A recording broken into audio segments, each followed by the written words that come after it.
voltar pro menu. Poxa, legal, tá sendo muito interessante. Vamos tomar uma aguinha pra garganta ficar liberada. Tem água ali. Quem veio com o senhor? Oscar? Tem mais de Agora, Tá dirigindo? hoje, o Dundino no trânsito é ligeirinho, que é ligeirinho. Dundino é ligeiro, viu? A peso que fica do acelerador. Diminuiu. O senhor é ligeiro no trânsito. Agora tá um trânsito danado. Eu vim pra cá agora. Foi, não sei o que tá Eu acontecendo. saí daqui meio-dia, cheguei 40. Voltamos com mesa redonda especial nesta sexta-feira santa dos cristãos católicos. Os judeus também fazem um momento de reflexão, mas um pouquinho mais adiante. Quase coincide em alguns anos, quase coincide as datas. Mas esse ano não, ficou para abril. A gente, no último bloco, discutiu exatamente sobre gastronomia, o que pode, o que não pode, a última ceia de Jesus, o que é que constou no cardápio, e nós vamos para esse terceiro bloco agora, exatamente dentro do que foi dito aqui pelo Dundino no bloco anterior, do judaísmo, para você que representa esse viés informal do judaísmo. O que pode e o que não pode, no sentido de penitência, se faz alguma abstinência, se não faz. Então vamos dizer. do que não pode. A gente não pode consumir nada relativo ou associado com fermento. Olha aí, bolo, por exemplo, não. Não. Por incrível que pareça, até coisas feitas de trigo, de centeio ou de cevada, que pareça não estar fermentados, também é proibido. Por exemplo, o macarrão. Não parece ter fermento ali. Mas a gente é proibido de consumir o macarrão. Então, durante os 8 dias de cessar, a gente não pode estar consumindo nada associado. Vinho não, porque o vinho é fermentado. Sim, mas o fermento aí nesse caso é o levedo da massa. Não é?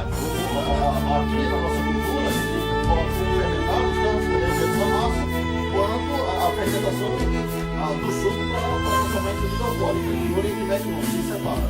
São duas coisas totalmente diferentes. Então vinho pode. Pode e deve. Né?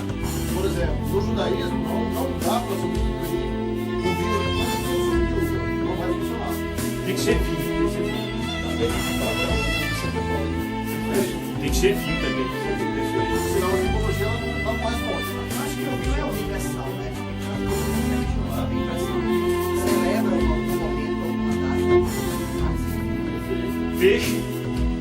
Sim, vamos lá, para sempre pensar, né? Então, seu dado Machiar é mais fácil de explicar, porque ele é mais simples, aí a gente já vai para a mesa de pensar de fato. Certo. No seu dado Machiar, o que é que você vai ter? Você vai ter pratos com matzah. Matzah é um pão sem fermento, que lembra um pão sírio, mas ele é duro como uma bolacha creme crack. Você partir, ele faz, ele quebra, né?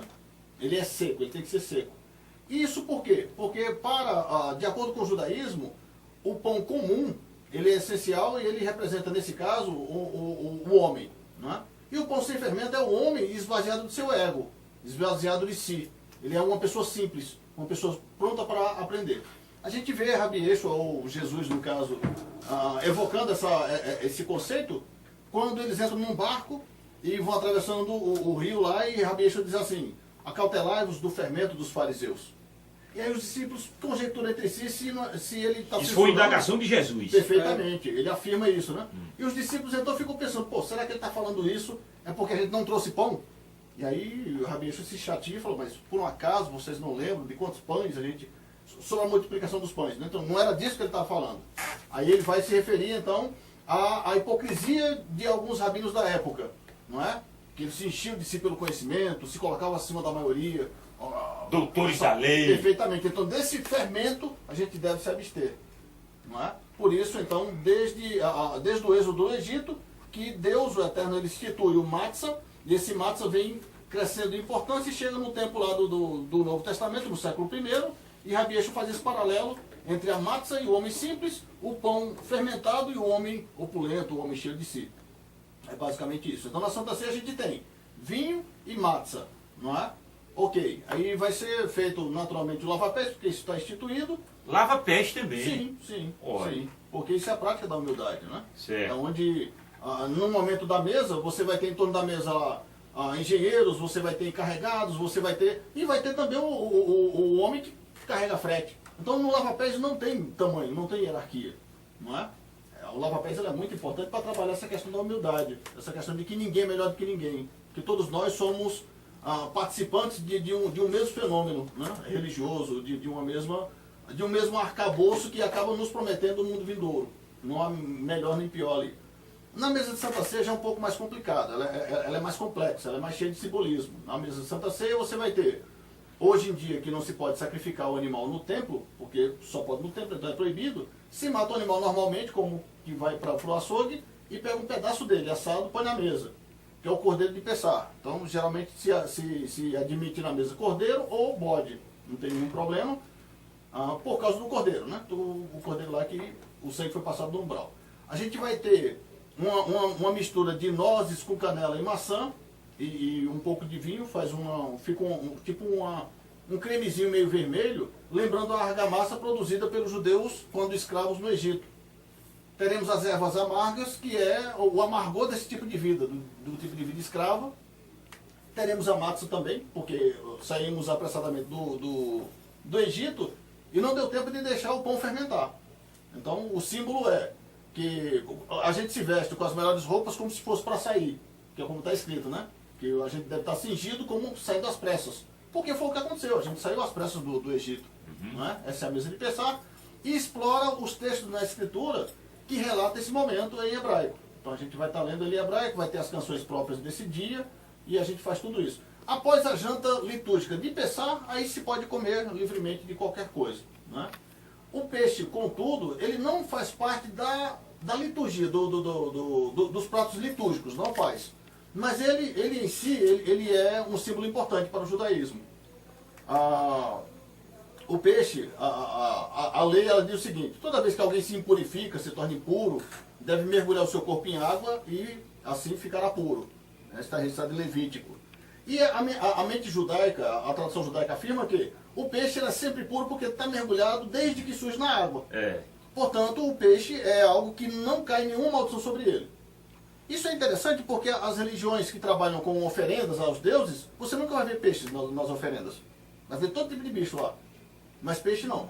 Não serve, não funciona. A liturgia não cabe. Não é? E aí a tradição judaica afirma que o Eterno disse para Israel que somos como peixes. Não importa quantas maldições venham sobre nós, a gente sempre vai se multiplicar, a gente sempre vai proliferar, a gente sempre vai ser um povo eterno. Porque não há como destruir isso.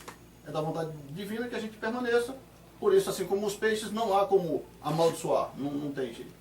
Carne de porco, não. Não, aí não, porque... E não é porque o porco é maldito, né? As pessoas pensam que o judeu não come porco porque entende o porco como maldito. Não é. Não, para o judaísmo não tem nenhum animal maldito, também não tem nenhum animal bendito exatamente. A questão de impureza e impureza, isso é o seguinte, se dá por semelhança. De acordo com a Torá, tem animais que mais se assemelham aos homens, seja na estrutura física, seja na percepção do animal. Tem animal que parece ser mais inteligente do que outros animais, não é? E daí, então, a Torá ela vai relacionar certas características de animais que o Eterno permite que eu consuma e animais que proíbe que eu consuma. A regra básica entre os mamíferos é animais que ruminam e têm o casco fendido. Esse eu posso. Então, nessa categoria, vai estar os bois, as cabras, as ovelhas, os veados, pode. O campeiro lá, né? Ok. E do que não pode? O que não pode é o que não tem essa característica. Então, o porco ele tem a unha fendida, mas não rumina. Não posso. O cavalo rumina, mas não tem a unha fendida. Também não posso. Não é porque é um animal maldito, não é? Tá vendo? Não é? O lebre rumina, mas não tem casco. Tem paquinho, feito gato, né? Então também não pode. Não é? Entre os peixes, são todos os peixes de escama e barbatana. Se o peixe só tiver escama e não tiver barbatana, eu não posso. Se ele tiver barbatana e não tiver escama, também não posso. Mas ele no frigorífico eu vou identificar isso? Então é bom a gente investigar bem. Olha que complicação. E as aves todas? As aves, nesse caso, a galinha. Gente consome por tradição. Então, basicamente, todas as famílias dessa espécie galinácea a gente pode. Né?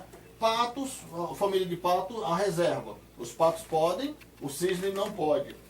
Né? A gente sabe da lista mais por tradição do que por lei. No caso dos cristãos, não. A carne e peixe e tudo, não tem problema. Tudo que foi criado por Foi criado por Deus, Deus. nós podemos usar, não abusar. Aí eu quero voltar àquilo que estava falando antes sobre. Eu exagerei quando falei duro contra estes que se dizem católicos e fazem estes banquetes. Claro que não é proibido tomar vinho, não é proibido, nada é proibido. Mas O exagero o exagero que é sempre proibido. O ano todo, e sobretudo na Sexta-feira Santa. Na Sexta-feira Santa nós devemos dedicar mais ao espírito do dia e assumir aqueles sentimentos de Cristo, de humildade, como Aurélio estava dizendo há pouco, o lava-pés. Esse é o espírito que nós devemos viver. Mas nada é proibido. Esse negócio de dizer tomar cerveja é pecado, tomar vinho é pecado, isso não existe. É o exagero, qualquer coisa. Se você, então, na Sexta-feira Santa, começa a botar vários tipos de peixe, você é contra o espírito da igreja, da penitência. Pode não comer carne, mas também, se você come carne exagerada depois, tem problemas também, é a saúde. Então, para nós, quem é sagrado? É Jesus Cristo, é a sua palavra, é o Evangelho, é a sua doação, a sua entrega. E Ele nos convida. Eu vos dei o exemplo, façam isso também, como eu fiz para vocês. Então, eu estava ouvindo com muito interesse o que o nosso irmão judeu estava falando. Mas eu estava pensando, mas é tantas leis, tantas distinções que tem que estudar muito para poder entender tudo isso e para ser fiel a tudo isso. Na verdade, na Bíblia do Antigo Testamento tem tudo isso e tem... Por isso que tem tão poucos seguidores. Né? Ele falava que aqui tem 3 representações judaicas, não é? 3 expressões judaicas. 3 expressões que não passam de 100 membros. Um pouquinho mais que isso, mas é difícil aumentar. Porque realmente é trabalhoso assimilar toda essa informação. É edificante, para mim é uma experiência ímpar, mas é difícil. Assimilar talvez seja menos difícil do que praticar, não é assim? Por isso que para mim é fundamental lembrar a palavra de Jesus quando ele faz a síntese dos 10 mandamentos. Mas, porque os 10 mandamentos são já uma síntese. Porque tem muitas leis lá no Antigo Testamento. E Jesus faz a síntese. Amarás ao Senhor teu Deus com todo o teu coração, com toda a tua alma e o teu próximo como a ti mesmo. É a partir daí que eu quero viver, eu quero seguir Jesus Cristo e a Igreja Católica, nas suas expressões genuínas, o Papa e os bispos, e não é só Papa e bispos, mas tantos cristãos vivem isso com intensidade. Tem muita gente por aí, cristã, católica, que é fiel a Jesus Cristo, mas no serviço aos pobres. O Papa nos lembra algumas coisas, por exemplo. O Papa Francisco diz que eu quero uma igreja missionária, misericordiosa, pobre e com os pobres. Então, é uma outra maneira de dizer esta mensagem de Jesus Cristo: amarás o Senhor teu Deus com todo o teu coração, o teu próximo como a ti mesmo. Então, depois, o resto, as outras coisas de comida, de bebida, nada é impuro, nada é impuro. Tudo foi criado por Deus. E agora, por exemplo, a Igreja Católica viveu neste tempo a campanha da fraternidade, que falava sobre saneamento básico. Veja só, é a igreja que fala de saneamento básico. Mas é claro, porque a igreja quer amar os brasileiros que sofrem chikungunya, sofrem tantas outras doenças, são maltratados nas repartições públicas de saúde ou não são atendidos.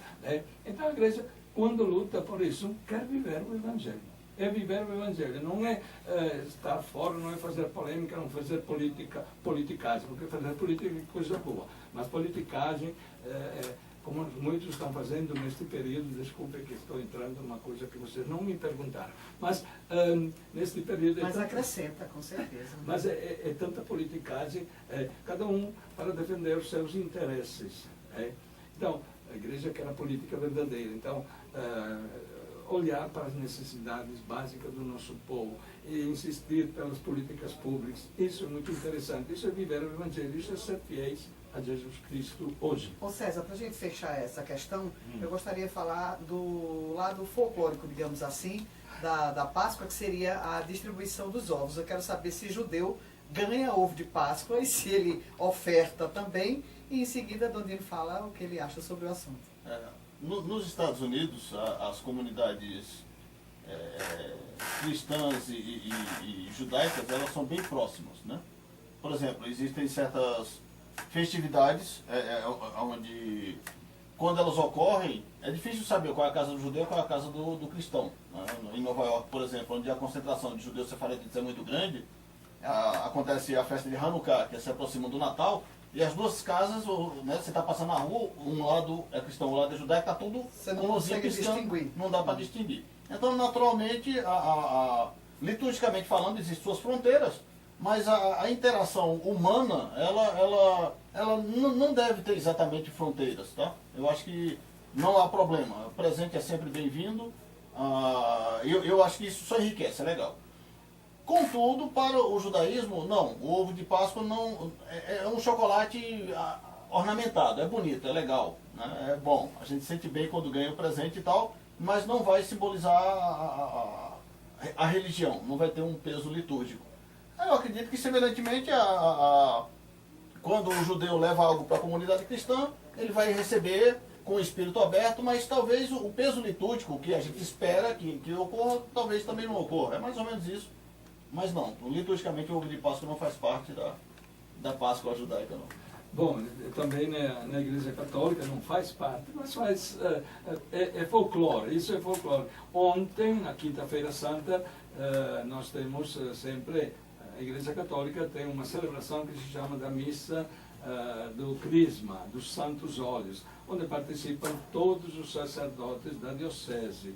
E eu dei a todos os padres um ovo de Páscoa. É um sinal de gratidão pelo que eles fazem o trabalho. Mas é claro que não tem nada a ver com a Páscoa. O coelhinho também não tem nada a ver com a Páscoa católica. É folclore. E o chocolate é bom. Depois o ovo é símbolo de fertilidade. Talvez também o coelho é muito fértil.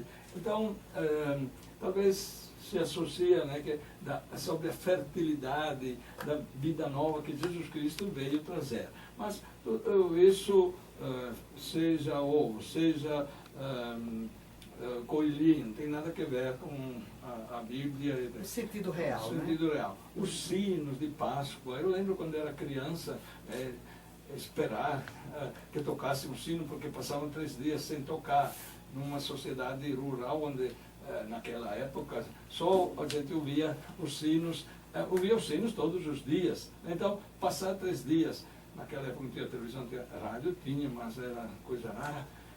Então, era simbólico, é a festa, é a alegria.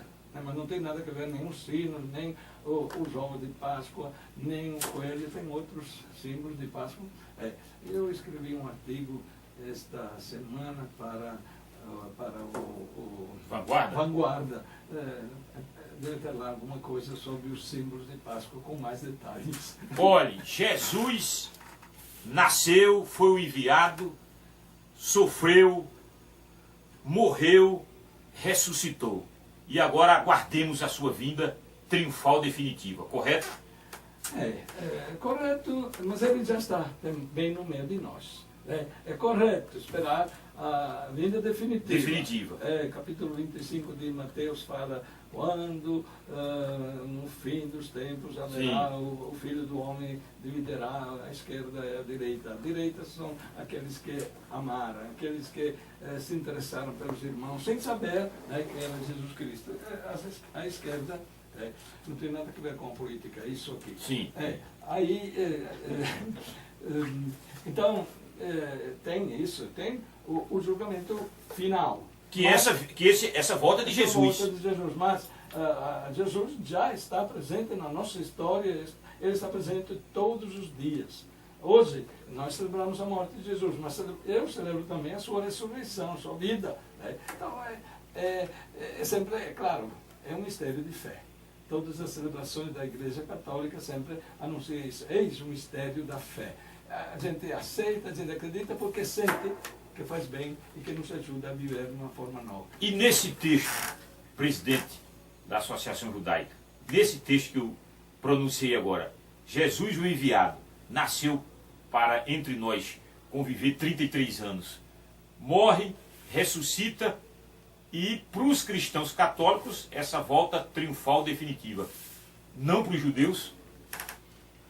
Sim, para os judeus, mas sob a ótica judaica. Porque ela sempre trabalhou, essa ótica judaica, ela sempre complica o diálogo, né? Ela sempre deixa a coisa mais difícil. Por quê? Porque, veja, Eu ouço as pessoas dizerem o enviado Salvador para os judeus ainda não veio. e de fato, por quê? Vamos explicar. Veja só, não é que o Salvador não veio, o rei dos judeus, para reinar, para se estabelecer no reino, de fato não veio. Não é? O Apocalipse é que trata dessa vinda, desse reino, desse tempo do milênio, né? Que o mundo cristão chama de milênio, o mundo judaico chama de Olam Rabá, que quer dizer o mundo vindouro, o mundo que virá. Isso, o Olam Rabá, nos remete àquele diálogo com Pôncio Pilatos, quando ele disse assim, o meu reino não é deste mundo. Não é? Então eu não vou reinar aqui. Eu nasci para ser rei, mas não aqui. No mundo vindouro, está escrito lá no diálogo dele com Pilatos. Então, o que a Escritura atesta que ele veio fazer aqui? Ele veio como o Cordeiro de Deus que tira o pecado do mundo. Não é? Mesmo os cristãos coadunam com essa ótica. O que os judeus não entendem é que o rei Messias, para estabelecer o reino vindouro, isso ainda não aconteceu.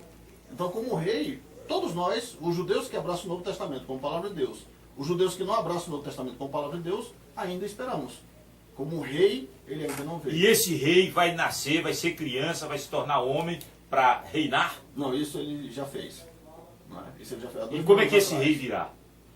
As Escrituras, elas informam que virá de forma gloriosa. O próprio Jesus diz isso, né? Então é a volta de Jesus. Sim, de fato. É a volta de É Jesus. porque a maioria não vai entender, não vai associá-lo ao Jesus do Novo Testamento. Por quê? Porque lá em Apocalipse diz que quando ele vier, virá com um novo nome. Ele não virá chamado Jesus. Então, naturalmente, mesmo nós que acreditamos em Jesus, se esperarmos ele com esse nome, a gente vai se frustrar, porque ele não vai vir assim. E os judeus, por sua vez, que não abraçam o Novo Testamento, estarão crentes que o Messias que eles entendem, desatrelado do Novo Testamento, se cumpriu. Por quê? Porque lá no Apocalipse diz que ele virá com um novo nome que ninguém conhece senão o Pai. Então, como Jesus, isso é, desde o nascimento dele lá na família sagrada, até os nossos dias. Então, para os cristãos, será Jesus. Para os judeus, esse rei pode não ser Jesus. Perfeitamente. Pode ser um outro. Perfeito. Um outro. Seria essa seria a nuance, né? Pronto, bem explicado, né? Vou fechar esse. Eu estou vendo que ele conhece bem o Novo Testamento. Isso é importante. Que possamos fazer esse diálogo porque ele conhece bem. Que bom como a fé converge, né? A fé ela tem essa... Quando você tem boa vontade. Ela converge. Eu vou para o intervalo para a gente voltar para o último bloco. E aí, nesse último bloco, Jesus foi um grande revolucionário. Sim, o maior dos revolucionários. Sim, Donino? Depende do que entende por revolucionário. Que revolucionou a sociedade, os costumes, a prática política, inclusive. Jesus foi um grande político. Arrebatava multidões. Lula nunca juntou gente. Hitler, muito menos. Barack Obama, muito menos. Mas Nossa Senhora Aparecida, que está aqui na Diocese de Caruaru, nesse período, está arrebatando multidões. Tá bom. Multidões também. Eu vou para o intervalo, volto daqui a pouco, porque eu vou discutir política com os dois aqui, esse momento difícil. Dondino é italiano, mas está há quanto tempo no Brasil? Há um bom tempo aí. Mais brasileiro que italiano. 41 anos. 41 anos aí. Verdade. Esse aqui com viés nordestino, o presidente aqui da religião judaica. Eu gosto de política. Risoni também trabalha na política. Então a gente discute política nesse último bloco. O intervalo é rapidinho para a gente fechar o programa de hoje. Mesa Redonda Especial.